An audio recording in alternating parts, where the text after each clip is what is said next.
Assalamualaikum warahmatullahi wabarakatuh. Perkenalkan, nama saya Kevin Christopher Manulang. Di video ini saya akan menjelaskan materi hukum internasional dari pertemuan 1 sampai pertemuan 7 dengan dosen pengampu Bu Hera Susanti SH LLM. Di pertemuan ke-1 hukum internasional kita membuat yang namanya kontrak perkuliahan yang mengatur tentang apa saja yang peraturan yang harus dilakukan selama perkuliahan dan harus ditaati. Juga setelah membuat kontrak perkuliahan, Bu Hera menjelaskan materi yaitu hukum internasional. Penjelasannya yaitu adalah hukum yang mengatur hubungan antar negara dan subjek hukum internasional lainnya. Lalu hukum internasional dibagi menjadi dua, ada hukum internasional publik atau hukum yang mengatur hubungan antar negara dan organisasi internasional, ada hukum internasional privat, hubungan hukum yang melibatkan subjek hukum pribadi lintas negara.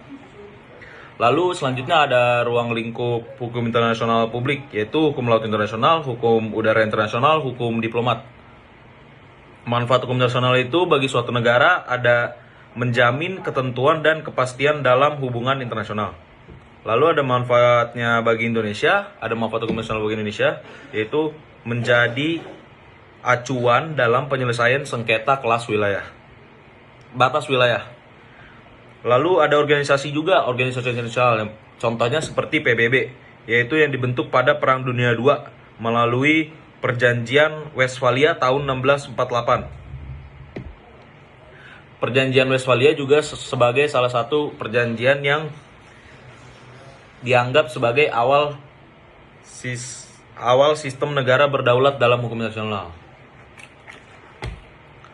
Lalu ada sumber hukum internasional yang diakui oleh Statua Mahkamah Internasional, yaitu kebiasaan internasional. Selanjutnya saya akan menjelaskan pertemuan kedua. Hukum internasional itu di pertemuan kedua ada istilah dalam hukum internasional. Pertama ada hukum internasional publik, hukum bangsa-bangsa, hukum antar negara, dan hukum perdata internasional.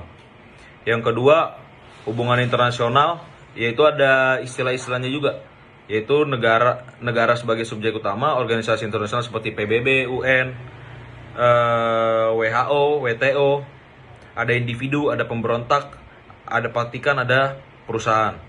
Lalu di pertemuan kedua juga menjelaskan hukum publik, yaitu persoalan yang ada di hukum internasional umumnya membahas terkait permasalahan yang berkaitan dengan publik. Hukum internasional publik yaitu hukum perang internasional, hukum ekonomi dan perdagangan, hukum laut. Pertama, hukum HAM pertama, hukum luar angkasa, hukum organisasi yang pertama. Lalu setelah itu semua terjadi, muncul